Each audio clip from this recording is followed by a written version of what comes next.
नमस्कार। कार्यक्रम विषयान्तरमा यहाँहरू सबैलाई हार्दिक स्वागत गर्छु। म चन्द्रबानिया।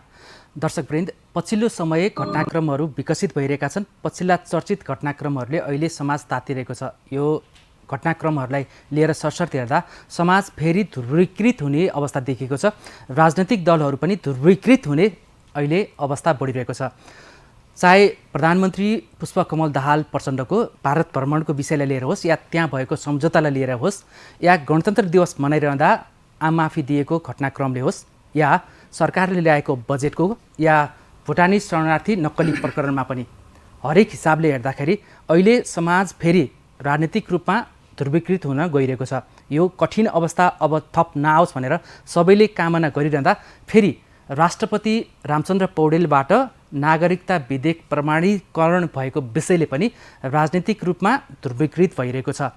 यदि यति बेला संसद चलेको भए सांसदहरू त्यहाँ पनि चर्को आवाज उठाउने थिए, सरकारलाई जवाफ दिन निकै धौधौ पर्ने थियो। अहिले नागरिकता विधेयकै कारण सडकमा विरोधका स्वरहरू बढ्न थालेको छ। सर्वोच्च अदालतमा प्रमाणीकरणको विरुद्धमा रिट परिसकेको छ। अवस्था किन यस्तो हुन्छ? समाजले हेर्ने एउटै विषयलाई समाजले हेर्ने र राजनीतिक आँखाले हेर्ने यो फरक दृष्टिकोण किन भइरहेको छ, हामी जान्ने प्रयास गर्नेछौँ।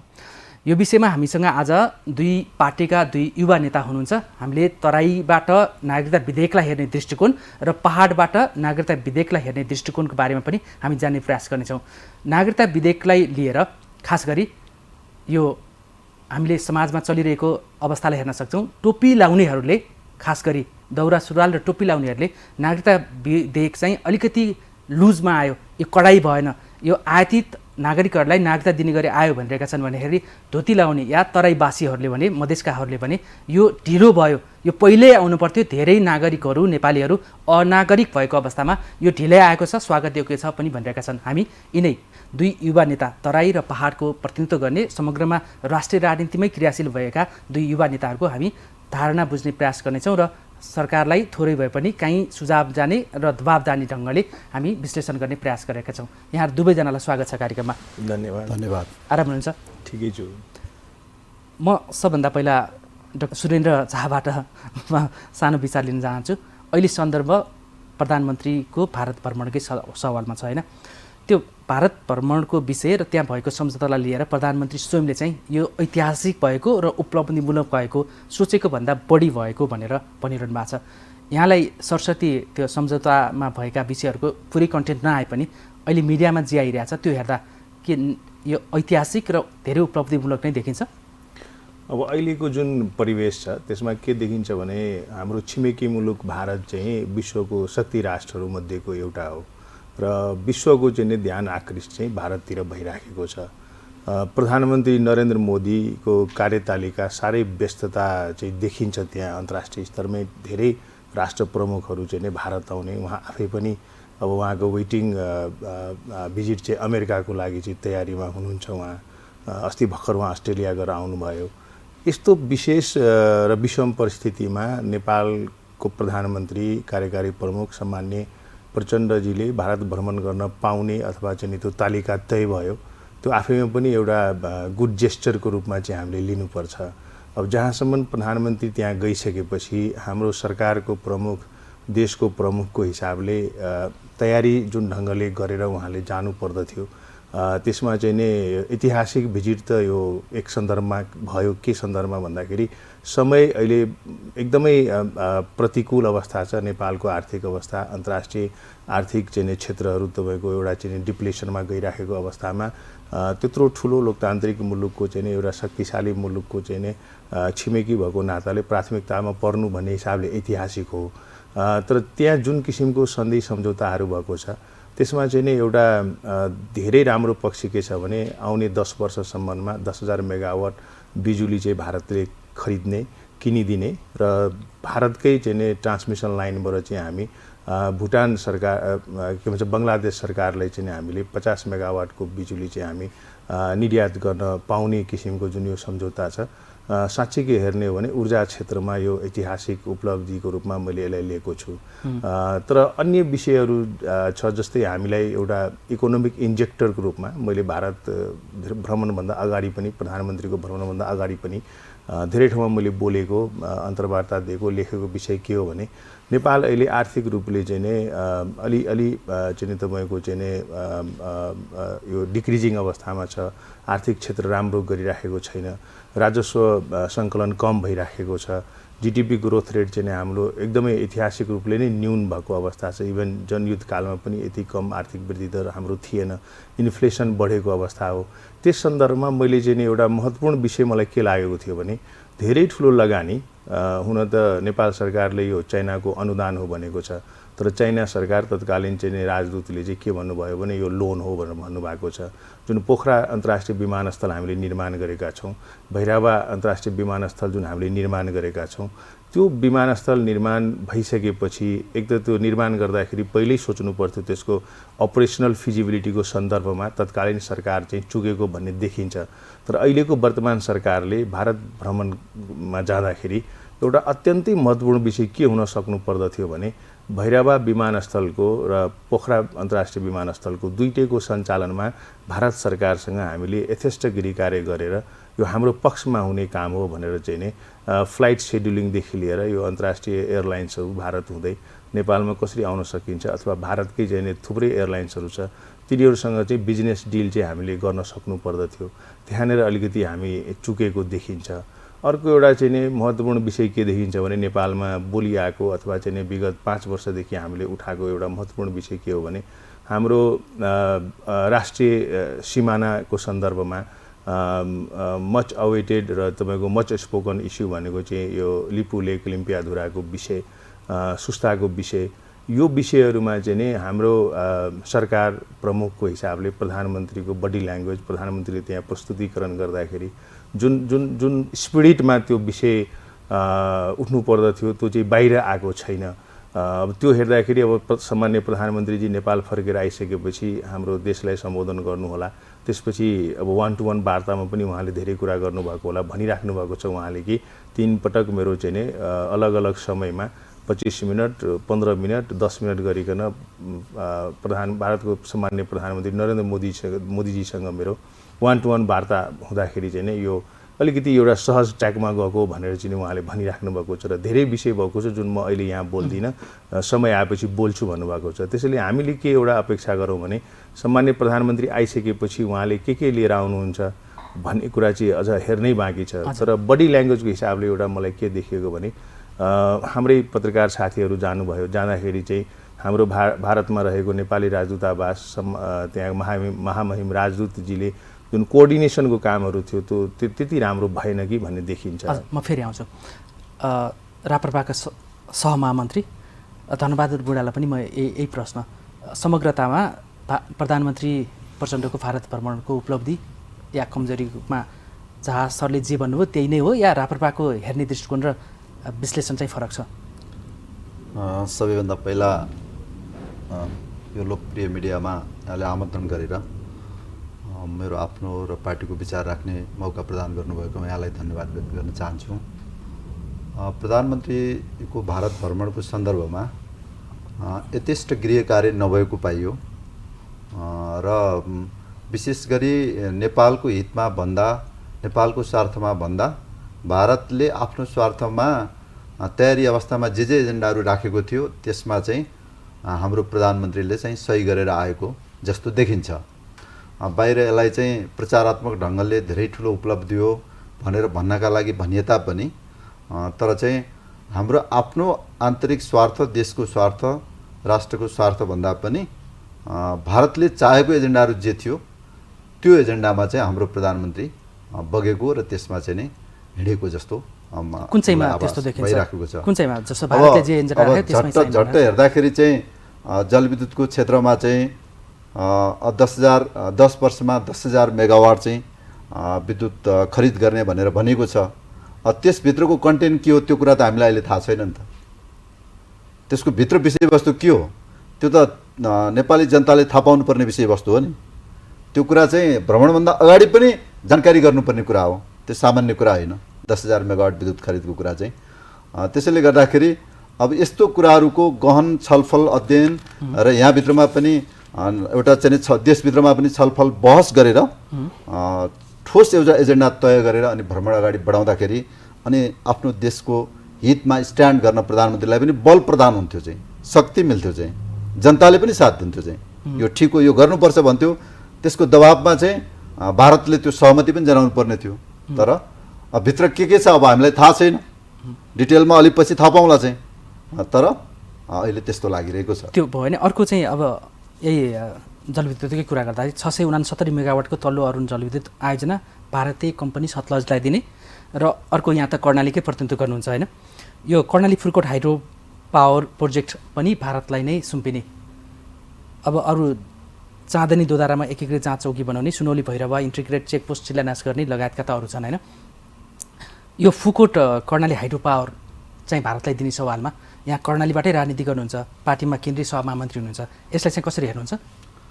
अब यसको अगाडिको कार्यान्वयनको पक्ष कुन ढङ्गले जान्छ, सम्झौताका पनि आन्तरिक पक्षहरू के छन् त्यो कुरामा अब बिस्तारै हामीले जानकारी प्राप्त गरौँला।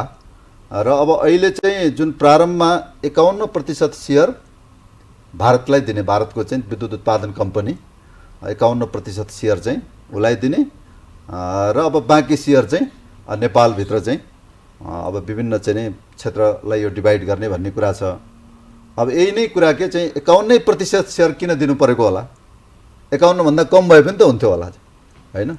ठिक छ, त्यो परियोजना अगाडि बढाउने कुरामा ठिक ढङ्गले अगाडि बढ्दाखेरि चाहिँ हामीले आफ्नो आन्तरिक स्रोत साधनले यदि नभएको खण्डमा विदेशीहरूको सहयोग लिएर त्यो परियोजना अगाडि बढाउने कुरामा बढाउनु नै हुँदैन भन्ने कुरा हाम्रो होइन।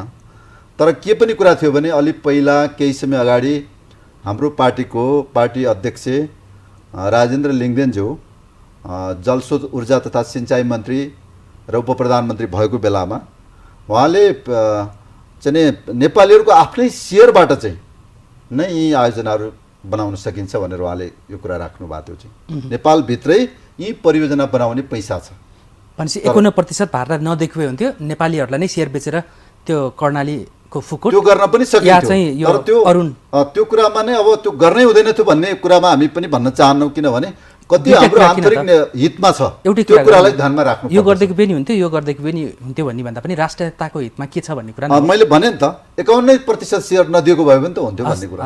म यही कुरा ल्याउँछु, यो दुईवटा हाइड्रोमा गएपछि म अर्को विषयमा जान्छु होइन। यो तल्लो अरुण जलविद्युत आयोजना र फुकोट कर्णाली हाइड्रो पावर चाहिँ इन्डियाकै लगानीमा भन्दा उपयुक्त हुन्छ कि नेपालीहरूलाई बरु व्यापारीहरू पनि यहाँ चाहिँ लगानी मैत्री वातावरण बनिदिएको भए चाहिँ हामी लगानी गर्थ्यौँ भनेर आउन चाहनेहरू पनि धेरै छन्, अहिले लुकेर बसिरहेको छ, बजारमा पैसा आउन सकेको छैन। नेपालीहरूलाई नै सेयर वितरण गरेर या नेपाली लगानीकर्ताहरूलाई नै गरेर बनाएको भए चाहिँ हुन्थ्यो कि या भारतको कम्पनीलाई नै दिँदा चाहिँ यो राम्रो हुन्छ, के लाग्छ यहाँलाई चाहिँ? यस्तो छ, यो भावनामा बगेर व्यापार हुँदैन। हेर्नुहोस् कस्तो छ भन्दाखेरि अरुण तेस्रोकै कुरा गरौँ न, जुन बेलामा अरुण तेस्रोको सम्झौता भएको थियो त्यो समयमा त्यो परियोजना कम्प्लिट भएको भए म सम्झिन्छु मनमोहन अधिकारीजीको सरकारको पालामा प्रधानमन्त्री हुँदाखेरिदेखि नै त्यो सन्धि सम्झौता भएको थियो र त्यति तत्कालीन अवस्थामा नेकपा एमालेको साथीहरूको कारणले गर्दाखेरि त्यो अगाडि बढेन। मलाई लाग्छ त्यो आजभन्दा चाहिँ नि लगभग 25 वर्ष अगाडि त्यो भएको भए त्यसबाट नेपाली जनताले कति बेनिफिट पाउँथ्यो भन्ने कुरा पनि हामीले आकलन गर्नुपर्छ। अर्को कुरा के छ भने भावनामा बगेर सबै हामीले नै गर्छौँ भन्दाखेरि त धेरै राम्रो नि, हामीलाई गर्नलाई कसले रोकेको छ? जस्तै नेपाल सरकार, नेपालको व्यापारी जगतको साथीहरूले यो काम गर्न सक्छु, यति लगानी मैले गर्न सक्छु, मसँग प्राविधिक टोली छ, पुँजीको क्षमता छ भन्दाखेरि त स्वाभाविक हो नि त। त्यो देशको चाहिँ कार्यकारी प्रमुखले विदेशीलाई चाहिँ नै गुहार गर्नुपर्ने स्थिति आउँदैन। पानी बगेर गइराखेको छ, हाम्रो चाहिँ स्रोत साधन गइराखेको छ, हामीले त्यसलाई राष्ट्रको हितमा उपयोग गर्न नसक्नु भनेको पनि दुर्भाग्य हो। धेरै ठुलो भइसकेको छ, धेरै ठुलो भइसकेको छ, ढिलो पनि भइसकेको छ। त्यसैले मेरो भनाइ चाहिँ के छ भने 51% र अर्कोमा चाहिँ कुनै यस्तो छ अब 49-51 यो त सामान्य कुरा हामीले बुझ्नु पर्यो। कन्ग्लोमेरेट्सको थ्रु, एफडिआईको थ्रु, जोइन्ट भेन्चरको थ्रु इन्भेस्टमेन्ट हुने हो। इन्भेस्टमेन्ट गर्ने कम्पनीले चाहिँ नेपालको पोलिटिकल स्ट्याबिलिटी, नेपालको राजनीतिक नेतृत्व, प्रशासनिक नेतृत्वको स्ट्याबिलिटी खोज्छ। त्यो नहुँदाखेरि तपाईँको चुनौती हुने भएको हुनाले काम गर्न भोलि असहज होस्, हामीले धेरै पैसा लगानी गर्छौँ, भोलि त्यहाँ चाहिँ कामै गर्न नसक्ने स्थिति आउँछ भने बोर्डलाई चाहिँ उसले आफ्नो ढङ्गले एउटा चाहिँ डोमिनेन्ट पोजिसन खोज्छ। त्यसैले 51% हो। 51% उहाँहरूलाई दिँदाखेरि 49% त फेरि हाम्रै छ।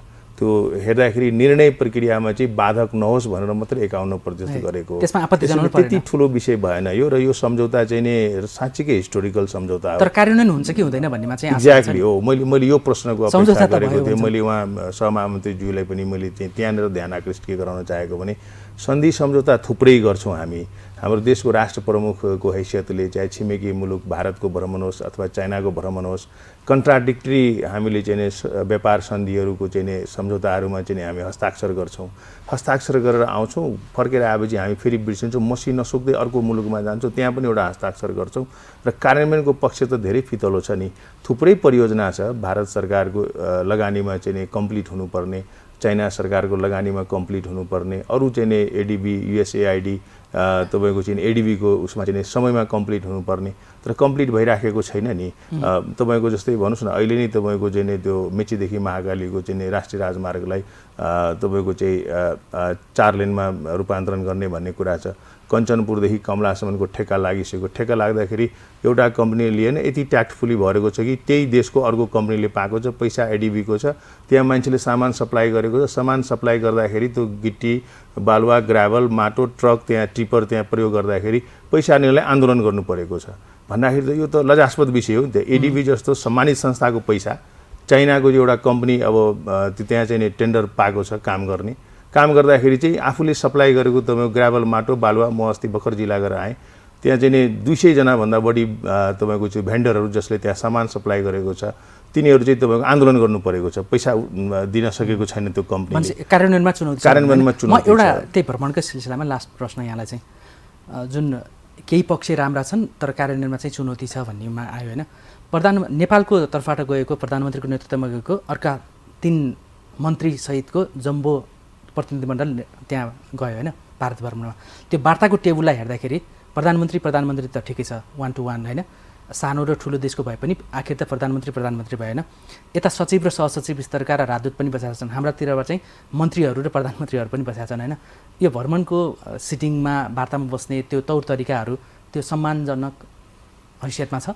यस्तो छ यो अन्तर्राष्ट्रिय प्रोटोकल, कूटनीतिक अभ्यास, त्यसपछि हाम्रो राजदूतावास जुन भारतमा छ उहाँहरूको पहुँच, उहाँहरूको त्यो एसर्टिभनेस, उहाँहरूले त्यो मिटिङहरू सेड्युलिङ गर्दाखेरि को त्यो च्यानलाइजेसन भन्छ, त्यसमा चाहिँ धेरै ठाउँमा ल्याप्सेस देखिन्छ।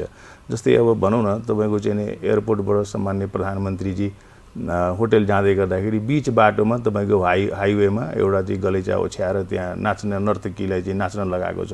त्यो हाइवे जहाँनिर बस्ती छैन, गाउँ छैन, त्यहाँ उसलाई त्यो नाच देखाएर के सन्देश दिन खोजेको, कसको यो योजना हो, किन गरेको हो, यो यसले के सन्देश दिन्छ भन्दाखेरि त त्यो अब स्वीकार गरौँ भन्ने अप्ठ्यारो स्थिति छ, अस्वीकार गरौँ भन्दाखेरि पाहुना छु भन्ने स्थिति त्यहाँ देखिन्छ। किङ कर्तव्य विमूढको अवस्थामा चाहिँ प्रधानमन्त्रीको बडी ल्याङ्ग्वेज त्यहाँ देखिन्छ।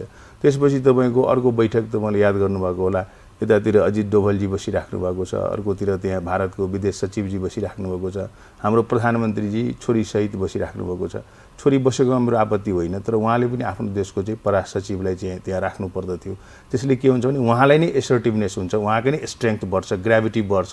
टेक्निकल विषयहरू त नेतृत्वकर्तालाई थाहा नहुन सक्छ कहिलेकाहीँ, र त्यो एउटा प्रोटोकलको पनि कुरा छ। जसरी यहाँले जुन भन्नुभयो नि यो जम्बो टोली, त्यसलाई मैले जम्बो चाहिँ भन्न खोजेको होइन, किन भन्दाखेरि प्रधानमन्त्रीको भ्रमण हुँदाखेरि जुन सेक्टोरल मिनिस्ट्रीको चाहिँ नै सम्झौताहरू हुनुपर्ने हो त्यो सेक्टोरल मिनिस्टर्सहरू त त्यहाँ हुनु नै पर्छ। त्यस हिसाबले जस्तै अब ऊर्जामा यति ठुलो चाहिँ सहमति भइराखेको छ, ऊर्जासँग सम्बन्धित मिनिस्टर त्यहाँ जानै पर्यो, परराष्ट्र मन्त्री त्यहाँ जानै पर्यो, स्वाभाविक ढङ्गले त्यहाँ जानुपर्ने स्थिति छ।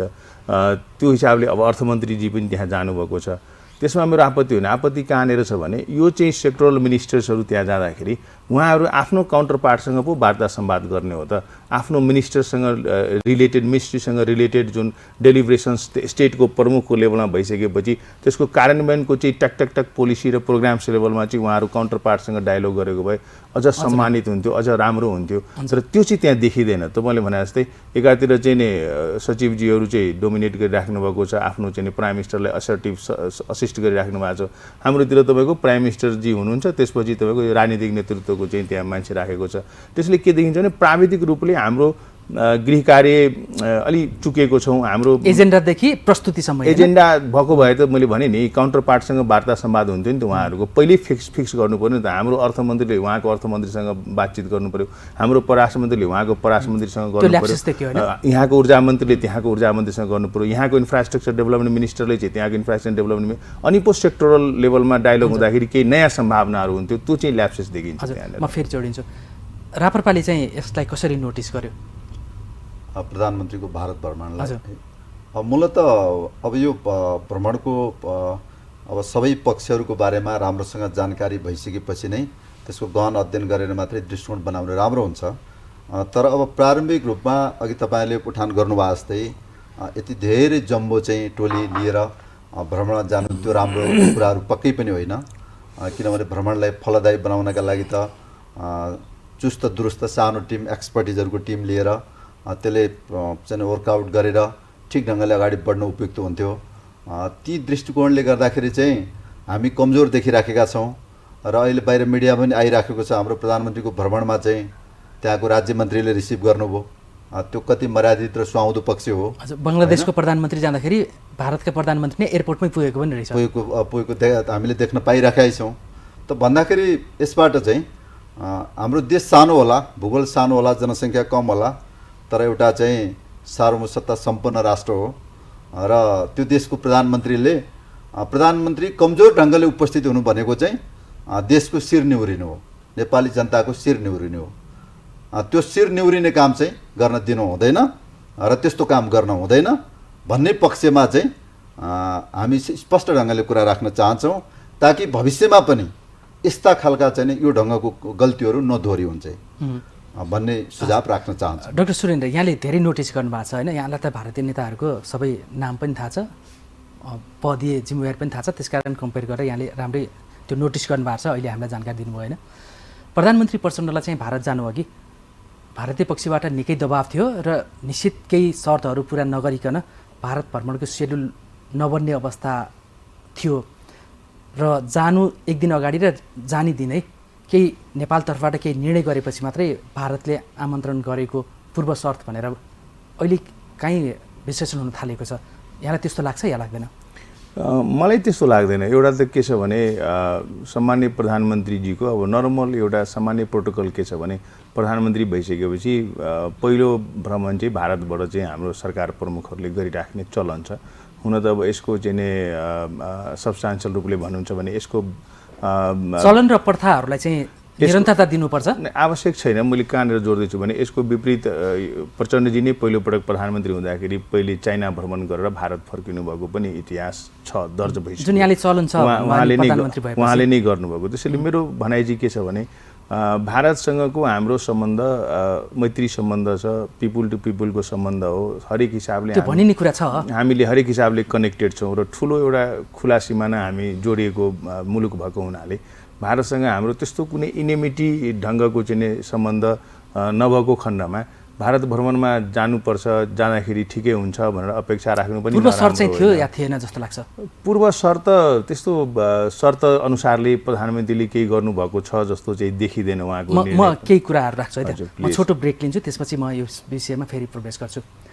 दर्शकवृन्द, यहाँहरू जेएनएन एचडीबाट कार्यक्रम विषयान्तर हेरिरहनु भएको छ र हामीले आज राष्ट्रिय प्रजातन्त्र पार्टीका सहमहामन्त्री धनबहादुर बुढा र लोकतान्त्रिक समाजवादी पार्टीका नेता युवा नेता डाक्टर सुरेन्द्र झासँग हामीले यो प्रधानमन्त्रीको भारत भ्रमणको विषयमा केन्द्रित रहेर छलफल गऱ्यौँ। अब हामी भारत भ्रमणमा जानु अघि प्रधानमन्त्रीलाई त्यस्तो कुनै पूर्व शर्त थियो कि भन्ने सन्दर्भमा हामी छोटो ब्रेकपछि फेरि जोडिनेछौँ।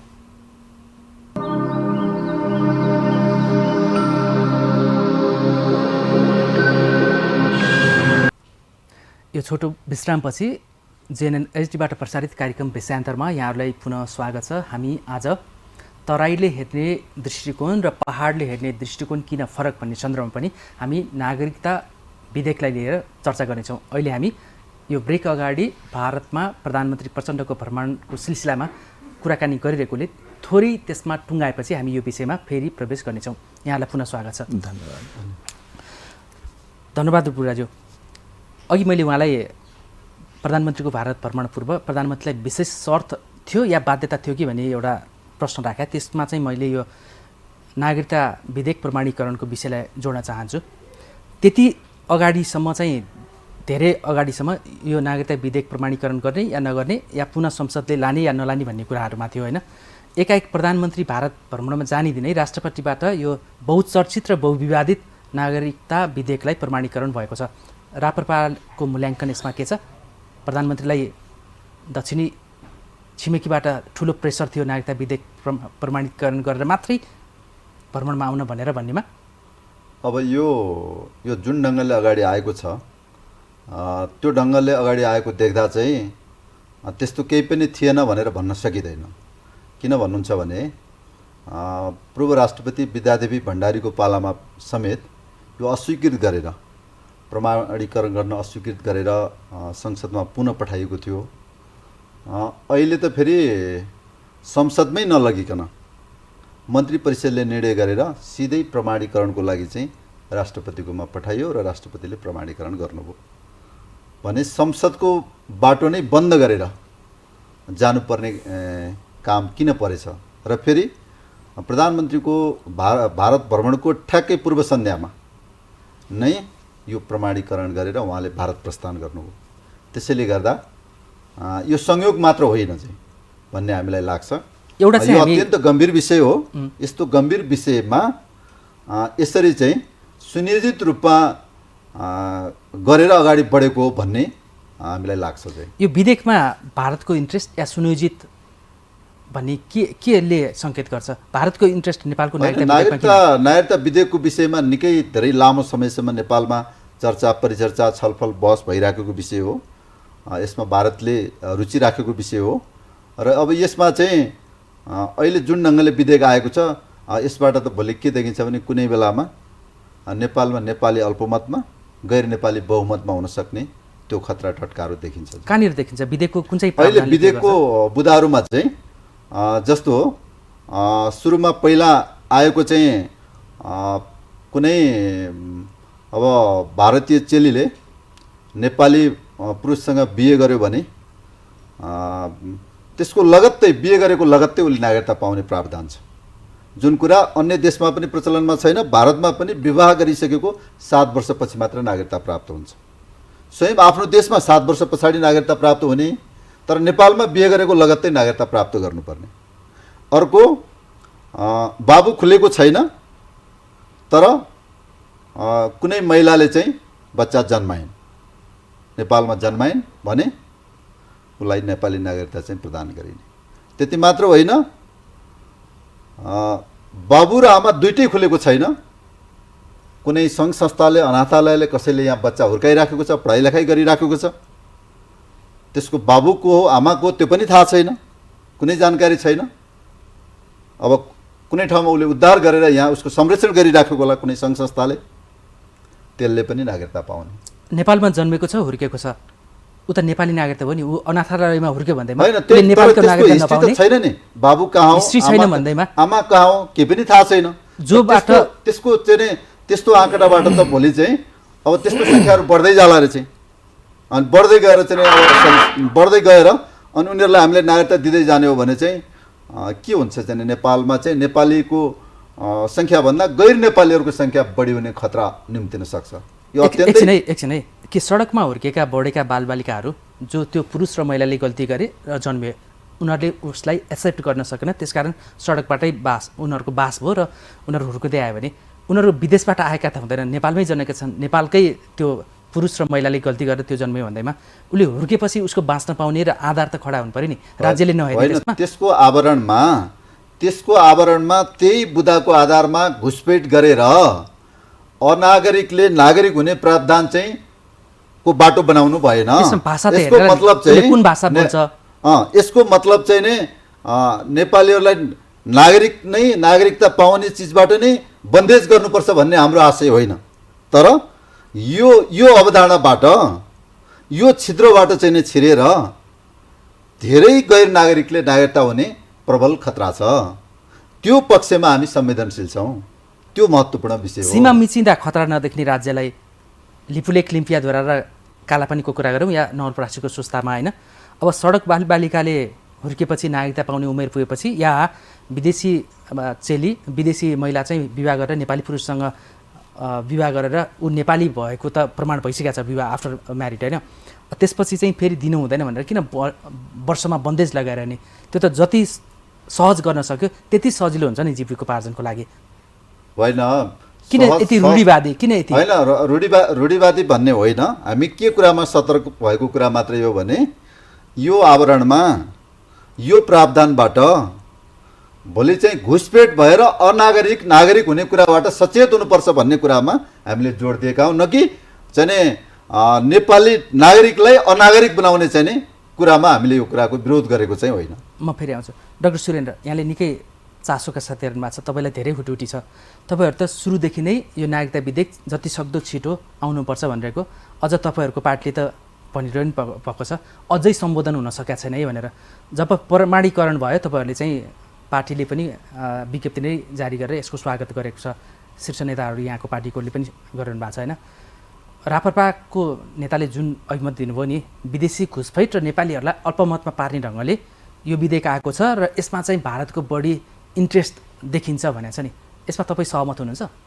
होइन, यस्तो छ, यो अलिकति विषय बुझाइमा पनि भिन्नता भयो र फेरि संसदीय अभ्यासको पनि बुझाइमा कमी रह्यो। जस्तै के छ भने संसदीय व्यवस्थालाई मान्ने, यो संविधानलाई मान्ने हो भने दुईटै संसदले पारित गरिसकेर विधेयक पठाइसक्यो। तत्कालीन राष्ट्रपति विद्यादेवी भण्डारीजीले त्यसलाई धारा 113 को तहत फेरि पठाउनु भयो संसदमा। संसदले फेरि पुनराविचार गरेर दुईटै तल्लो सदन माथिल्लो सदनले पास गरेर पठाइसकेपछि संविधानको प्रावधान अनुसारले त्यसलाई रोक्न सक्ने, रोक्नुपर्ने कुनै ठाउँ नै छैन, आधार नै छैन। अहिलेको प्रमाणीकरण ठिक छ उसो भए? होइन, यो वैधानिक छ, संवैधानिक छ। कसरी वैधानिक? तपाईँ जस्तो जेएनयू युनिभर्सिटीबाट विद्यावारिधि गरेर आएको व्यक्ति एकछिन वैधानिक छ भन्नेमा यो अहिलेको राष्ट्रपति रामचन्द्र पौडेललाई अघिल्लो संसदले चिन्दथ्यो? एकदम चिन्दछ। किन भन्दाखेरि तपाईँ सुन्नुहोस् न, म भन्दैछु, म त्यसैमा आउँदैछु। भावी राष्ट्रपति वर्तमान राष्ट्रपति हो नि त उहाँ। अहिलेको संसदले त सिफारिस गरेको छैन। अहिलेको संसदले सिफारिस गरेको छैन, तर तपाईँ संविधान पल्टाएर ल्याउनुहोस्, अर्को दिन कुनै वरिष्ठ संविधानविदसँग बसौँला र हाम्रो संविधानले त्यो विगतमा निर्णय गरेर पठाइसकेको राष्ट्रपतिको कार्यालयमा रहेको विधेयक चाहिँ तपाईँको नलिफाई भयो, त्यो चाहिँ अब निष्क्रिय भयो, त्यो विधेयक चाहिँ अस्तित्व समाप्त भयो भने कुनै संविधानको कुनै धारा उपधाराले टेकेर यदि त्यसलाई व्याख्या गर्छ भने त्यसमा हामी छलफल गरौँला। त्यसैले त्यो जीवित थियो। त्यो खालि के भने कार्यकारी प्रमुखको, राष्ट्रको चाहिँ राष्ट्रपति अलङ्कारिक प्रमुख कहाँ चाहिँ त्यो थियो, त्यो चाहिँ नि तपाईँको त्यो अस्तित्वमा छैन भन्ने संवैधानिक कुनै आधार नभएको हुनाले स्वतः त्यो चाहिँ नि उहाँले प्रमाणीकरण गर्नुपर्ने उहाँले गर्नुभयो। त्यो त 15 दिनको समयावधि हुन्छ नि, संसदले होइन 15 दिनको समयावधि, सरकारले पठाएपछि सिफारिस गरेपछि होइन, तपाईँ 15 दिनको समय सीमा हैन। तपाईलाई थाहा होला नि त, त्यसको अभ्यास त पूर्व राष्ट्रपतिले गर्नु पनि धारा 113 को तहत उहाँले पठाइसक्नु भयो। पुनर्विचार गर्नु संसदको थियो, पुरानो संसदको थियो, तर पुरानो संसदले दुईटै हाउसले पारित गरिसकेको विषय राष्ट्रपतिकोमा जाँदाखेरि त्यो चाहिँ राष्ट्रपतिजीले जुन प्रमाणीकरण नगरिकन राख्नु भएको थियो त्यो चाहिँ अब निष्क्रिय भयो। त्यो विधेयकको अस्तित्व छैन भन्ने कुरा हाम्रो संविधानको कुनै धारा उपधारामा तपाईँले पाउनुहुन्न। यो तपाईँको दलीय व्याख्या भयो। होइन, तपाईँ गलत कुरा गर्नुहुन्छ। होइन, यो संवैधानिक मेरो व्याख्या हो। मैले भने संविधानविदसँग बोलाएर मलाई राख्नु होला। यो राजनीतिज्ञहरू किन फरक राजनीतिज्ञहरू होइन, राजनीतिज्ञहरू यो मैले संविधानवादको कुरा गर्दैछु तपाईँलाई। संविधानवादकै कुरा र हाम्रो संविधानले त्यो आधार दिँदैन। त्यसैले अहिलेको एउटा दृष्टान्त दिउँ डाक्टर साहब। भन्नुहोस् न, राजनीतिक दलहरूले जे निर्णय गरेर पनि हुन्छ, यो देश चलाउनु भनेर चाहिँ राजनीतिक दलले नै रहेछ। त्यसमा पनि सत्ता गठबन्धनमा भएको 6-8 दल जतिवटा छ त्यसले जे निर्णय गर्यो संविधानको व्याख्या त्यही अनुसार हुनुपर्ने। हामीले जे निर्णय गरेको छैन नि, धारा उपधारा तपाईँ हेर्नुहोस् न, पढ्नुहोस् न, त्यो संविधानले दिएको परिकल्पनाभित्र तल्लो हाउस माथिल्लो हाउस व्याख्या गरेर पठाइसकेर धारा 113 को तहत तत्कालीन राष्ट्रपतिजीले फेरि पठाउनु भयो। फिर्ता पठाइसकेपछि फेरि पारित गरेर हामीले पठाइसक्यौँ र यदि त्यसलाई रोक्ने प्रयास गरिएको थियो त्यति बेला र अहिलेको राष्ट्रपतिजीले त्यसलाई प्रमाणीकरण गर्नु भएन भने हामीले यो भन्न सक्नु पर्यो कि यो संविधान कार्यान्वयन हुँदैन, हामी यो संविधानलाई मान्दैनौँ, यो संविधान खारिजी भयो भनेर कि त त्यो भन्न सक्नु पर्यो। होइन भने त्यो संविधानवादको स्पिरिटले त्यसलाई रोक्न मिल्दैन। वरिष्ठ अधिवक्ता डाक्टर सुरेन्द्र भण्डारीले यो संविधान विपरीत भयो, यो पुरानो संसदले नचिनेको र पुरानो संसदले नदेखेको राष्ट्रपति यो नयाँ निर्वाचन भइसकेपछि त्यो संसदीय प्रक्रिया अनुसार गएको छैन, त्यसकारण प्रक्रियागत पनि र संवैधानिक अन्तर्गत पनि यो त्रुटिपूर्ण छ, यसको खारेज गर्नुपर्छ। हाम्रो देशमा डाक्टर भण्डारीले सर्वोच्चमा रिट हाल्दा देख्नु भएन? हाम्रो देशमा सुरेन्द्र भण्डारीजी जस्तै वरिष्ठ अधिवक्ता 1 दर्जन हुनुहुन्छ, 2 दर्जन हुनुहुन्छ। सबैजनाले रिट दिन जानुभएको छैन नि, पक्षमा बोलेको मान्छे पनि त तपाईँले चिनेको होला नि। तर सुरेन्द्र झा जस्तै यसको समर्थनमा यो हुबहु यो संवैधानिक छ, प्रक्रियागत मिलेको छ भन्ने नेता पनि त सुरेन्द्र झा मात्रै छैनन्, यहाँ धेरै नेताहरू त त्यसको अगेन्स्टमा बोलिरहेका छन्। अगेन्स्टमा अब बोलेको हिजो भर्खरै मैले सुन्नुहोस् न, पूर्व प्रधानमन्त्री झलनाथ खनालसँग कुरा गरेँ, उहाँले भन्दै हुनुहुन्छ यो असंवैधानिक छ। उहाँले त्यो भन्नुभएको मृत छैन, अवस्थामा सुन्नुहोस् न, उहाँले त्यो भन्नुभएको छैन। प्रक्रियागत मिला छैन तपाईँकै भन्नुभएको छ। अन्तर्वार्ता मैले उहाँको सुनेको छु, उहाँले के भन्नुभएको छ नि, यो गम्भीर विषय हो, यसमा अलिकति छलफल हुनु पर्थ्यो भन्नुभएको छ। उहाँले असंवैधानिक भन्नुभएको छैन। संविधान त यो प्रक्रिया मिल्दैन भन्नुभएको छ उहाँले यो गर्नु हुँदैन, मैले आफैले सुनेको छु उहाँले बोलेको, मैले सुनेर आएको छु नि तपाईँ कहाँ। मैले तपाईँलाई के भनौँ भने सडकमा हामीले के बोल्छौँ त्यसको अर्थ राख्दैन। हाम्रो संविधानले के भन्छ, संसदमा हामीले के गर्यौँ, संसदीय प्रावधानले हामीले मान्यौँ कि मानेनौँ, त्यो सबै कुरो हेर्नुपर्छ। यो मुलुकमा सत्तारूढ 8 दलभन्दा बाहिरका अरू दलहरू पनि छन्, नागरिक समाज पनि छन् भनिएका छैन भनेको होइन। नागरिक समाज छ भने नागरिक समाजले हामीले कहाँनिर चिरियाएको छ, नागरिक समाजको विपरीतमा गएर हामीले के गरेको छ। एउटा राष्ट्रपतिले प्रमाणीकरण गरेर गलत गर्नुभयो भनिरहनु भएको छ। कसरी गलत गर्नुभयो? राष्ट्रपतिजीले त संविधान जुन डिरेल गर्नुभएको त्यो विद्या भण्डारीजीले, त्यो कामले उहाँले फेरि लिकमा ल्याइदिनु भएको छ, संविधानवादलाई स्थापित गर्नुभएको छ। उहाँ अलङ्कारिक राष्ट्रपति हो, दुईटै सदनले कार्यात्मक काम गर्नु, निर्णय गर्नु, त्यसलाई चाहिँ नि उहाँले पारित गर्नुपर्छ। उहाँसँग यथेष्ट आधारै थिएन त्यसको विपरीत जाने। संसदले जस्तोसुकै सिफारिस गरे पनि राष्ट्रपतिले चाहिँ आँखा चिम्लेरै तपाईँले एउटा कुरा किन किन बुझिराख्नु भएको छैन? संसदले जस्तोसुकै जेसुकै निर्णय कसरी गर्छ? संसद भनेको त सबैभन्दा सोभरेन, नेपाली जनताको प्रतिनिधित्व गर्ने, त्यहाँ सङ्ख्या पुर्याउनुपर्छ, त्यहाँ जिम्मेवार मान्छे छ, त्यहाँ क्रियात्मक फङ्सनल हेड त्यहाँनिर हुन्छ। अनि अलङ्कारिक हेडले चाहिँ राष्ट्रलाई सही ठाउँमा लिएर जान्छ भने अपेक्षा राख्नु भनेको होइन। कसरी गल्ती गर्छ? अलङ्कारिक हेडले चाहिँ संविधानवादलाई स्थापित गर्छ, अलङ्कारिक हेडले चाहिँ क्रियात्मक कुरालाई रोक्छ, अलङ्कारिक हेडले सबै निर्णय गर्छ भने त राष्ट्रपति पद्धतिमा हामी जानु पर्यो नि त। यो संविधान यो संसदीय व्यवस्था त सक्यो त। प्रधानमन्त्रीले गल्ती गर्छ, लोअर हाउसले गल्ती गर्छ, अप्पर हाउसले गल्ती गर्छ, कसरी गर्छ? अनि त्यो अपेक्षा तपाईँ जतिको बुद्धिजीवी साथीभाइले वरिष्ठ पत्रकारले राख्नु पनि मिलेन। म भन्दैछु किन उहाँ त अलङ्कारिक पदको प्रमुख हो। उहाँको हरेक एक्सन, राष्ट्रपतिको हरेक एक्सन रियाक्सन संविधानको दायराभित्र हामीले अपेक्षा गर्ने कि नगर्ने? ल यसमा छ नि डाक्टर साहब, तपाईँ त अलि बढी नै अध्ययनशीलै हुनुहुन्छ, तर्कशील पनि हुनुहुन्छ, मैले त्यसलाई सम्मानै गर्छु होइन। संसदले हरेक विषयवस्तुलाई गहन रूपमा छलफल गरेर पारित गर्छ र सिफारिस गर्छ भन्ने त अन्तर्राष्ट्रिय रूपमा पनि उदाहरण धेरै छ। सिक्किमको संसदले गलत निर्णय नगरेको भए सिक्किम भारतमा विलय हुन्थ्यो र? हामी गलत त छ नि, संसदले गलत गर्न सक्छ भन्ने त छ नि। एउटा कुरा भन्छ ल यतैतिरको कुरा गर्छु होइन, म त्यतातिर जानु मैले तपाईँ 100 नजिर दिन सक्छु, अन्तर्राष्ट्रिय अभ्यास दिन सक्छु। मैले यसमा के भन्दैछु तपाईँलाई, यो संसदले पनि अघिल्लो राष्ट्रपतिले यी बुँदाहरूमा फेरि छलफल गर्नुपर्ने छ त्यही भएर भनेर संसदमा फिर्ता पठाएको, तर संसदले त बाहुबल देखाए नि, छलफलै नगरिकन जस्ताको तस्तै हामी पठाए। त्यसको बहुमत छ, त्यसले 51% पुरा गरेको छ, छलफल नगरिकन कसरी हुन्छ? तपाईँले जबरजस्ती चिठी लेखेर पठाउन मिल्छ? संविधानवादले टेक्नु पर्दैन? यदि कार्यकारी प्रमुखले जबरजस्ती चिठी लेखेर पठाउने हो भने त त्यसको चाहिँ नि हामी न्यायालयमा गएर त्यसको अगेन्स्टमा हामीले मुद्दा हाल्न मिल्छ। शक्ति पृथकीकरणको सिद्धान्तमा संसदीय व्यवस्था अगाडि बढ्छ।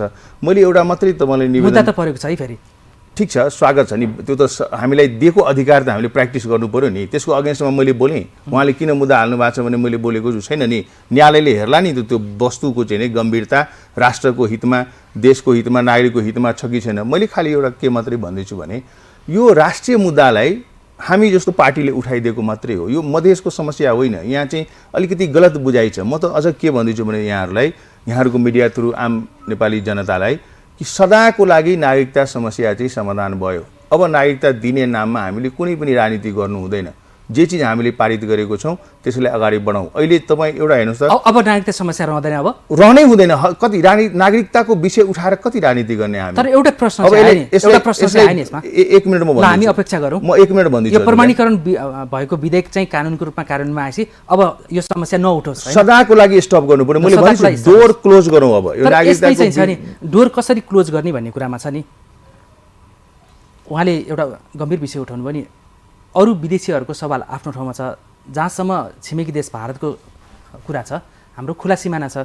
खुला सिमाना भएपछि हाम्रो चाहिँ रोटीबेटीको सम्बन्ध छ, विवाह बुहारी भइरहने कुरा छ। यताको उता पनि जान्छन् हाम्रा चेलीहरू, उताको चेली यता बुहारी भएर पनि आउँछन् होइन। स्वयं भारतले नै विवाह गरेको वैदेशिक बुहारीलाई चाहिँ 7 वर्षपछि प्रावधान राखेछ भने नेपालले चाहिँ किन त्यो प्रावधान नराखेको भन्ने कुरा त उहाँले पनि उठाउनु भयो। तपाईँलाई चाहिँ त्यो के लाग्छ? ठिक छ, उहाँले उठाएकोमा मैले सम्मान गरेको छु। मैले उहाँले एउटा विषय के भन्नुभयो भने त्यो शर्त नराख्न होइन, हाम्रो उपयुक्त हुन्छ। हाम्रो आदरणीय महामन्त्रीजीले एउटा के विषय उहाँले के उठाउनु भयो भने कि कि यो अन्तर्राष्ट्रिय काहीँ प्र्याक्टिस छैन भन्नु। मैले उहाँलाई के भन्न चाहन्छु भने तपाईँकै देशमा 2007 सालदेखि यो प्र्याक्टिसमा छ त। जहिलेदेखि नागरिकता ऐन बन्यो त्यहाँदेखि नै तपाईँको बिहा गरेको दिनै तपाईँको वैवाहिक सम्बन्धको आधारमा वंशीकृत भयो भनेर हामीले नागरिकता दिने गरेको छ। सो अरू देशको अभ्यास तपाईँ किन हेर्दै हुनुहुन्छ? तपाईँकै देशमा यो 75 वर्षदेखि यो अभ्यास त भइराखेको छ। तपाईँको प्रतिकूल हुने बित्तिकै परम्परातिर मैले 1 मिनट बोल्दैछु, मलाई 1 मिनट बोल्न दिनुहोस्। तपाईँ महत्त्वपूर्ण विषय मैले बोल्दैछु कि यो नागरिकता दिँदाखेरि पिताजीलाई आमालाई हामीले नागरिकता दियौँ, हाम्रो सरकारले नागरिकता दियो, छोराछोरीलाई अनागरिक बनाएर हामीले बसिरहेको छौँ, त्यो प्राउड छ। 7.5 लाख युवा युवतीहरू पढ्न पाएको छैन, रोजगार गर्न पाएको छैन, विदेश जान पाएको छैन, उसको आमा बुवाले हामीले नागरिकता दिइसक्यौँ। पिताको नागरिकता हुने, आमाको नागरिकता हुने, छोराछोरीको नागरिकता नहुने भन्दाखेरि यो त अत्याचार हो। तपाईँको चाहिँ नि यो नागरिकविहीन बनाएर राख्नु चाहिँ अत्याचार हो। अर्कोतिर हेर्नुहोस्, विभिन्न कारणले गर्दाखेरि पिताको नाम भन्न नसक्ने अवस्थामा हुन्छ एउटा आमा। त्यो चाहिँ के मधेसको आमा, त्यो झा यादव मण्डलको आमा मात्रै हो? रेग्मी रिजाल सापकोटा बुढाको आमा होइन? उहाँहरूको चेलीबेटी होइन? हामी कहाँ 1% छ भने 79% त हाम्रो पहाडको समस्या हो यो। किन पहाडको चेलीबेटीहरू देश विदेश बढी जानुहुन्छ। काठमाडौँ उपत्यकाको अझ मैले भन्दैछु। अनि त्यो पहाडको चेलीबेटीप्रति मेरो सम्मान कम छ र? त्यसैले त्यो बच्चाको के दोष छ? एउटा कुरा भन्नुहोस् त, प्लेनमा जन्मियो भनेर कुन चाहिँ भूखण्डमा प्लेन उडेको थियो त्यो देशले नागरिकता दिने युगमा हामी बसिराखेको छौँ। त्यसैले त्यो नानीको के दोष हो? त्यो जन्म दिने नानीको के दोष हो? अर्को सभामन्त्रीजीले के भन्नु भने सर यो छिद्रलाई हेरेर बाहिरी मान्छेहरू पनि हाम्रो देशको नागरिकता लिएला है भनेर। उहाँ सचेत हुनु स्वाभाविक कुरा हो। मैले उहाँले के भन्छु, नागरिकता न उहाँले दिनु, न तपाईँले, न मैले। नागरिकता दिनाले त एउटा प्रावधान छ नि, साबुन किने जस्तो होइन नि, पैसा छ पसलमा जाऊ किन। त्यसको लागि त गृह प्रशासन छ, सिडिओ कार्यालय छ, हाम्रो वडा कार्यालय छ, मेयरको कार्यालय छ। त्यहाँ चाहिँ तपाईँ हामी निष्ठाले एउटा चाहिँ सचेत नागरिक भइसकेर हाम्रो देशमा भएको जेन्युन नागरिकलाई नागरिकता दिनु पर्यो भन्ने कुरामा हामी गलत गरेनौँ भने, हाम्रो दिने मान्छे गलत गरेन भने कसरी बाहिरकोले नागरिकता पाउँछ भन्दाखेरि अर्को कुरो म त भन्छु, त्यो 7.5 लाखमा 70%, 65-66% नागरिकहरू चाहिँ तपाईँको मकवानपुर, रसुवा, झापा लगायतको पहाडको जिल्लाहरूमा, अब पश्चिमी पहाडको जिल्लामा हेर्नु हो भने त धेरै नागरिक चाहिँ तपाईँको मुम्बईमा गएर काम गर्नुहुन्छ, चेन्नईमा गएर काम गर्नुहुन्छ, मद्रासमा गएर काम गर्नुहुन्छ। त्यो घर परिवारसँग सम्बन्धित समस्याहरू हो। त्यसैले यो मधेसी भनेको त मान्नुहुन्छ तपाईँहरू, त मान्नुहुन्न, हामीले त विदेशी भन्नुहुन्छ, नभए मधेसीलाई नेपाली मान्ने हो भने हामीलाई त मधेसी नाम पनि तपाईँहरू जस्तै पण्डितजीहरूले दिएको हो। हामी त नेपाली नै भनिदियो होइन? यहाँको राजनीतिक पण्डितजीहरूले हामीले मधेसी नाम दिनुभयो। हामी त नेपाली हौँ भन्दा भन्दै हामीले होइन, हामीलाई नभन्दाखेरि पो यो नाम पाएको त। हामी 62-63 आन्दोलन पश्चातमा हामी मधेसी भएको हो, नभए त हामी त नेपाली नै हो। अब मधेसकोलाई तपाईँ दिनुभयो भने मधेस भूमिमा मधेसको मात्रै होइन। एक्ज्याक्टली मैले त्यो बुझाउन खोजेको। यो राष्ट्रिय समस्या हामीले उठायौँ, उहाँले उठाउनु पर्थ्यो, गगनले उठाउनु पर्थ्यो, योगेशले उठाउनु पर्थ्यो, सबैको साझा समस्या हो। भनेपछि डाक्टर झाको बुझाइमा यो राष्ट्रपति रामचन्द्र पौडेलबाट प्रमाणीकरण भएको यो नागरिकता विधेयक यो पुरै राष्ट्रवादी छ, तराई पहाड मधेस उपत्यका सबैको लागि यो हितमा छ, राष्ट्रिय हितमा छ, सबैको लागि छ, सबैको हितमा छ। र नागरिकता सम्बन्धी राजनीति अब बन्द भयो सदाको लागि। यसले च्याप्टर क्लोज गरौँ र अब हामीले नागरिकता सम्बन्धी ऐन प्रावधानहरू कुनै बनाउँदाखेरि गम्भीरताको साथ बनाऊ। अर्को कुरो जुन यहाँ अघि हजुरले जोड्नु, मैले 1 सेकेन्डमा भनिहालेँ, भारत शक्तिशाली राष्ट्र भइसक्यो, चाइना शक्तिशाली राष्ट्र भइसक्यो, एटमिक पावर भएको शक्ति राष्ट्रहरू भइसक्यो। विगतको जस्तो हाम्रो फुफू दिदीहरूको जेनेरेसनमा थुप्रै चेलीबेटीहरूको भारतमा बिहा हुन्थ्यो, अब हुँदैन। अब हाम्रो बहिनी दिदीहरूको बिहा भारतमा हुँदैन। भारतबाट बुहारी ल्याउन पनि कठिन छ, दिँदैन। किन भन्दाखेरि हाम्रो त ह्युमन डेभलपमेन्ट इन्डेक्स सबै तलतिर गइसक्यो। अब आउँदैन भारतको मान्छे यहाँनिर, के गर्न आउँछ तपाईँको? हेर्नुहोस्, ऊ त सुपर पावर भइसक्यो, हामी कहाँ के गर्न आउँछ भन्दाखेरि परिस्थिति डराउनु पर्दैन। अर्को कुरा, भारतसँग हामीले जनसङ्ख्यिक अतिक्रमण हुन्छ कि भनेर कसरी हुन्छ? बरु अरू देशको हुँदैछ, मैले यसमा जोडेँ, अरू देशसँग हुँदैछ। हाम्रो जस्तै अहिले रोहिङ्ग्याहरू हाम्रो देशमा प्रवेश गरेको छ बङ्गलादेशको बाटो भएर, तपाईँले याद गर्नुभएको होला। थुप्रै अफ्रिकन कन्टिनेन्टको साथीहरू यहाँ आइराख्नु भएको छ। यो यतातिर पनि अलिकति हामी सचेत के हुनु पर्यो भने भारतप्रति मात्रै आशंका नगरौँ अनि त्यतातिर बढी फोकस गरेर अरूतिरको सबै डोर चाहिँ हामीले खुला छोड्दियो भने त भोलि अप्ठ्यारो हुन्छ नि त। त्यसैले दिने मान्छे चाहिँ कानुन मानिदिनु पर्यो भन्नु खोजेको। म फेरि आउँछु। यति राष्ट्रवादी विधेयक राष्ट्रपतिबाट प्रमाणीकरण भएको छ, संसदले पारित गरेर पठाएको छ, राप्रपाले मात्रै किन यसलाई फरक ढङ्गले हेऱ्यो? जनसङ्ख्यिक अतिक्रमण हुन्छ कि या भारतीयहरू बढी नागरिकता लिन आउँछन् कि भनेर त्यो डरको पृष्ठभूमिमा त्यो मनोरोगले किन बसेको? होइन, त्यो कुनै एउटा देश विशेष मात्रै लक्षित भएर यो कुरा गरेको होइन। कुनै पनि देशसँग सम्बन्धित अरू देशहरूसँग पनि सम्बन्धित हुनसक्छ, केवल भारतवाला कुरा मात्रै गरेको होइन चाहिँ होइन। किनभने आफ्नो देशको सवालमा, आफ्नो देशको राष्ट्रियताको सवालमा, आफ्नो देशको राष्ट्र बलियो बनाउने कुरामा जहिले पनि सचेत हुनु। तपाईँले त अघि नै भन्नुभयो, राष्ट्रियतालाई चाहिँ एउटा हातमा हामीले विवाह, सजिलो तरिकाले, हलुङ्गो तरिकाले, हल्काफुल्का तरिकाले हेर्ने विषय होइन चाहिँ। तपाईँहरू हल्का फुल्का ढङ्गले हेरिरहनु भएको भन्ने छ। अहिले डाक्टर सुरेन्द्र झाले भन्दै हुनुहुन्छ र अरू सत्तारूढ दलले भनिरहेको छ यो चाहिँ राष्ट्रिय हितमा छ, अब सदाको लागि नागरिकता विवादलाई चाहिँ टुङ्गोमा पुर्याउनलाई, अन्त्य गर्नलाई यो विधेयक ल्याएको भनेको छ होइन। तपाईँहरू अहिले सडकमा पनि बोलिरहनु भएको छ, अहिले पनि बोलिरहनु भएको छ यो राष्ट्रिय हितमा छैन भन्नुहुन्छ। यो राष्ट्रिय हितमा नभएको हो भनेर कसरी भन्न सकेको होइन? मैले अघि पनि केही कुराहरू तर्कहरू तपाईँलाई राखिसकेँ। जुन कुराले यसको मेजर पोइन्ट के भने चाहिँ नेपाली नागरिकभन्दा गैर नेपालीहरूको सङ्ख्या चाहिँ बढी हुने खतराबाट चाहिँ हामी जोगिनु पर्छ।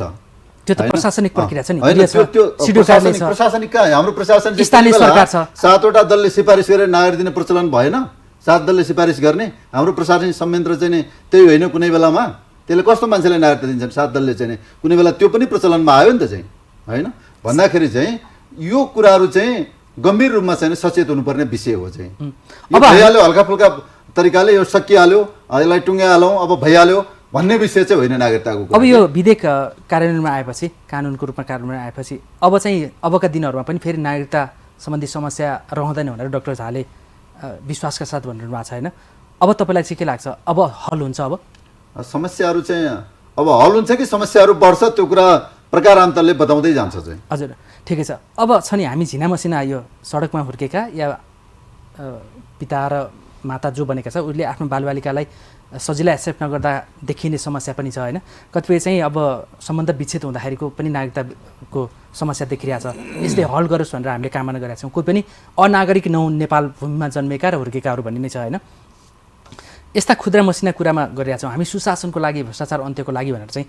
अब यो त्यसको अन्त्यको लागि भनेर चाहिँ पार्टीहरू जुझ्ने र लड्ने कहिले? पार्टीभित्रै शुद्धिकरण भ्रष्टाचार विरुद्ध अभियान चलाउनु चाहिँ कहिले? होइन, अहिले त भ्रष्टाचारको विरुद्धमा चाहे संसदभित्र हो चाहे संसद बाहिर होस्, राष्ट्रिय प्रजातन्त्र पार्टी सशक्त तरिकाले उभिएको छ। केही समय पहिले त अब यो 46भन्दाको पछाडिको प्रचलन बढ्ता थियो। 2046 साल यताका उच्च पदस्थ राजनीतिज्ञ र प्रशासनिक क्षेत्रमा माथिल्लो पदमा रहनेहरूको भन्ने कुरा थियो। अब अहिले त हाम्रो पार्टीको स्वयं अध्यक्षज्यूले 46 सालभन्दा अगाडि पञ्चायतको पालामा पनि, स्वयं राजाको पनि, स्वयं आफ्नो पनि 40 दिने मन्त्री परिषदमा उपप्रधानमन्त्री भएको स्वयं आफ्नोबाट चाहिँ भ्रष्टाचार छानबिन सुरु गरियोस् र यसमा निर्मम ढङ्गले चाहिँ अगाडि बढोस्, नागरिक आयोग बनोस् भनेर राप्रपाले सदनमा पनि बोलिराखेको छ, सडकमा पनि यो कुरा चाहिँ उठाइराखेको छ। भ्रष्टाचार विरुद्ध अभियान छाड्छ राप्रपाले? छाड्छ, बिल्कुल चाहिँ। यसमै छ नि लोसपाको भूमिका चाहिँ छ नि, भ्रष्टाचार र सुशासन विरुद्ध देखिएन। जुन चाहिँ दल सत्तामा जाला जस्तो त्यो शक्तिशाली बन्छ, त्यसमा चाहिँ अलिकति हिस्सा लिएर आफ्ना पार्टीका एजेन्डाहरूलाई पुरा गर्ने मात्रै भन्ने लोसपामा जस्तो देखिन्छ। यहाँ जस्तो बुद्धिजीवी नेता पनि भएको लोसपाले यो भ्रष्टाचार र सुशासन विरुद्ध अब सडक आन्दोलन कहिले छेड्छ? हामी सडकमै छौँ। त मलाई अलिकति ज्ञात गरौँ। अब हाम्रो सङ्ख्या चाहिँ नै कम भएको हुनाले, पहाडको जिल्लाहरूमा हाम्रो साङ्गठनिक आधार कम भएको हुनाले त्यो नदेखिएको होला। एउटा कुरा के छ भने द्वैत चरित्र प्रदर्शन गर्ने ठुला पार्टीहरू एउटा सहयोग त हामी के गरेको छौँ भने हामीले भ्रष्टाचार नगरिकन यो अभियानले सहयोग गरेको छौँ। हाम्रो पार्टीभित्र मन्त्री नेता कोही डामेको छ भ्रष्टाचारमा भने त्यसलाई हामी पुनः मन्त्रालय चाहिँ दिँदैनौँ। जुन मन्त्रीको कार्यालयमा भ्रष्टाचार भएको छ, बेरुजु भएको छ, मुद्दा चलेको छ, त्यसलाई चाहिँ नि मन्त्री बनाउने काम पनि साथीहरूको पार्टीहरूले गर्छ। हाम्रो पार्टीले त्यो गरेको छैन। त्यसरी पनि एउटा सहयोग भयो। दोस्रो सहयोग के छ भने हाम्रो राष्ट्रिय अध्यक्ष माननीय मोहन ठाकुरजीले के भन्नुभयो भने भ्रष्टाचारको विषय उठिसकेपछि तपाईँहरूले त्यसलाई न्यायिक छानबिनको लागि सहयोग गर्नुहोस् भनेर राष्ट्रिय रूपमै अपिल गर्नुभयो। अहिले तपाईँ देखिराख्नु भएको छ तैचुप मैचुपको अवस्थामा छ।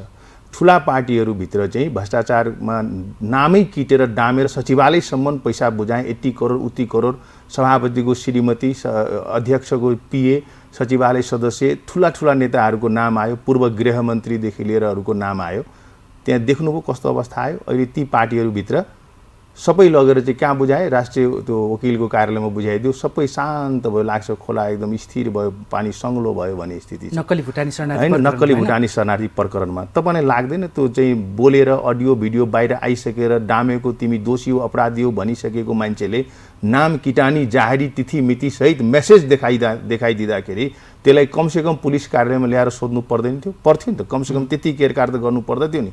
नेपाली काङ्ग्रेस पार्टी नेकपा एमालेको राष्ट्रिय अध्यक्ष आदरणीय केपी ओलीजी, आदरणीय शेरबहादुर देउवाजी, जो साथीहरू त्यसमा इन्भल्भ भएको छ त्यसलाई तत्कालको अवस्थाको लागि पार्टीबाट सम्पूर्ण जिम्मेवारीबाट तपाईँलाई निलम्बन गरिन्छ। तपाईँ बाइज्जत फेरि बडा भएर आउनुभयो अदालतबाट भने तपाईँलाई पुनः त्यही जिम्मेवारीमा राखिन्छ भनेर भन्न सक्नु पर्दथ्यो नि। के त्यो कुरो भयो? हुन सकेन। एउटा भ्रष्टाचारको काण्ड चाहिँ भुटानी शरणार्थीको काण्ड चाहिँ नि चर्चामा आयो। त्यसपछि तपाईँले देख्नुभयो पशुपतिको जलरी काण्ड चाहिँ अर्को चर्चामा आयो। त्यसपछि तपाईँलाई थाहा होला यो चाहिँ नि लहरो तान्दा परो जान्छ भनेर रिइन्स्योरेन्स कम्पनीको 120 करोडको चाहिँ नि पैसा बाँडेको चाहिँ भ्रष्टाचारको काण्ड चाहिँ नि आउने स्थिति आयो। तपाईँको त्यो सेयर बजारको चाहिँ त्यो लाइसेन्स दिने नाममा त्यो भ्रष्टाचारको काण्ड चाहिँ बाहिर आयो। प्रधानमन्त्री त्यसलाई तत्कालको लागि खारेजी गर्नुभयो, रोक्नुभयो, मुल्तवी गर्नुभयो। भन्दाखेरि के छ भन्दाखेरि नि त्यही चुप मैचुको अवस्था छ। ठुलो राजनीतिक दलहरू चाहिँ नि भन्नुहुन्छ एउटा, गर्नुहुन्छ अर्को। खोइ त हिम्मत, खोइ त आँट। उहाँहरूले यो आफ्नो पार्टीभित्र पनि तपाईँलाई कसैले दोष लगाइसकेपछि तपाईँ चाहिँ जिम्मेवारी मुक्त हुनुभयो। तपाईँ फेरि निर्दोष भएर आउँदाखेरि योभन्दा बरु ठुलै जिम्मेवारी दिउँला, तर तत्काल मलाई सहयोग गर्नुहोस् भनेर सभापतिले, अध्यक्षहरूले भन्नुपर्ने हो नि। भनेपछि ठुला पार्टी जिम्मेवार छन्, उनीहरूले नै गर्नु पर्यो। भ्रष्टाचारै गर्ने ठाउँहरू मात्रै छन्। भ्रष्टाचार नगरिकनै यस्तो छ नि, अभियानमा सुन्नुहोस् न, त्यो रेलमा चढ्दाखेरि नि त्यो जेनरल बोगीमा चढ्ने मान्छेले धेरै हात मारे के गर्छ? चनाचपटी बेच्नेसँग एउटा चनाचपटी मुखमा खाइदेला, अरू के हुन्छ र? स्टेरिङमा बस्ने मान्छेले नै यो सबै गरेको छ। अब यो नक्कली भुटानी शरणार्थीको प्रकरणले केही नेताहरू तानिन्छन् र यसमा चाहिँ तत्त पार्टीहरू पार्टीभित्र चाहिँ राजनीतिक शुद्धिकरण आउँछ भन्नेमा कतिको ढुक्क हुन्छ? त्यसले धेरै ठुलो शङ्का उब्जाएको छ। शङ्का के उब्जाएको छ भने शुद्धिकरण होइन, त्यसले धेरै ठुलो शङ्का के उब्जाइदियो भने यति ठुलो भ्रष्टाचारको काण्ड हुँदा पूर्व प्रधानमन्त्रीहरू, उहाँको सचिवालय, उहाँको श्रीमती, पूर्व गृहमन्त्रीहरू, श्रीमतीहरू सबै त्यहाँ जोडिँदाखेरि पनि किन छानबिन भएन? के पनि भएन नि त। हुन्छ, म फेरि यहाँलाई चाहिँ के लाग्छ, अब यो नक्कली भुटानी शरणार्थी प्रकरणले सबै दलहरूमा राजनीतिक शुद्धिकरण होला, त्यहाँबाट चाहिँ सुशासनको जग बस्छ कि? अब यो बिग्रेको बानी उहाँहरूको सजिलै सुध्रिने हामीले अपेक्षा राखेका छैनौँ, किनभने उहाँहरूले कामै यस्तै गर्दै आउनु भएको छ। अरू त कैयन भ्रष्टाचारका काण्ड भयो भए आफ्नो देशको नागरिकलाई समेत बेचेर खाने त्यस्तो देशका रूपमा हामी विश्व सामु परिचित भयौँ भने यस्तो कामबाट उहाँले चाहिँ सजिलै चाहिँ उहाँले छोड्नु होला भनेर हामी विश्वास गर्न सक्दैनौँ। खोलिनुपर्ने फाइदा त धेरै छ। अब यो जनताको सरोकारको विषय पनि भएको छ। यति लामो समयसम्म जुन ढङ्गले भ्रष्टाचार यति चरमचुलीमा पुग्यो र त आज देशको हालत यो अवस्थामा पुग्यो नि। देश आर्थिक मन्दी छ, आर्थिक सङ्कटमा फँसिराखेको छ, देशको स्थिति झन् दिन प्रतिदिन तल गिर्दो अवस्थामा गइराखेको छ, देशभित्र कर्मचारीहरूले तलब खान सक्ने स्थिति बनिराखेको छैन, लाखौँ लाख युवाहरू चाहिँ अहिले पनि विदेशिएका छन्, देशभित्र कुनै रोजगारीको सम्भावना नै छैन भने यो सब चिजको कारण के हो भने गरिब देशका धनी नेता, गरिब देशमा चाहिँ नेताहरू रातारात धनी हुने जुन प्रचलन छ यो चिजको अन्त नगरेसम्म चाहिँ यो उहाँहरू चाहिँ सुध्रिनु होला भनेर हामीले अपेक्षा राख्ने होइन कि यो जनताले सुधार्नुपर्छ। जनताको जुन चेतना, जनताको जुन जागरण, जनता उठेर जाग्यो भने जनताको त्यो चेतनाको स्तरबाट परिवर्तन हुन्छ। नेता आफै चाहिँ राजनीतिक पार्टी आफै शुद्धिकरण हुन्छन्, उनीहरू चाहिँ यसमा सुध्रिन्छन् भन्ने हामीले अपेक्षा राखेका छैनौँ। हस्, समय सकिएको छ। महत्त्वपूर्ण समय र विचारको लागि यहाँ दुवैजनालाई धन्यवाद। विचार राख्नु यहाँलाई पनि धेरै धेरै धन्यवाद। दर्शकवृन्द, जेएनएन एचडीबाट प्रसारित कार्यक्रम विषयान्तरमा आज हामीले प्रधानमन्त्री पुष्पकमल दाहालको भारत भ्रमणदेखि त्यहाँ भएका एजेन्डा र सम्झौता, नेपालको हितमा कति, भारतीय हितमा कति भन्ने विषय र नागरिकता विधेयक अनि हामीले सुशासनको लागि अब दलहरूबाटै कसरी शुद्धिकरण अभियान छाल्ने भन्ने बारेमा पनि हामीले राष्ट्रिय प्रजातन्त्र पार्टीका सहमहामन्त्री धनबहादुर बुढा अनि लोकतान्त्रिक समाजवादी पार्टीका नेता डाक्टर सुरेन्द्र झासँग जान्ने, बुझ्ने र विश्लेषण गर्ने प्रयास गऱ्यौँ। यिनै संवादको साथ कार्यक्रमबाट आज हामी बिदा हुन्छौँ। नमस्कार।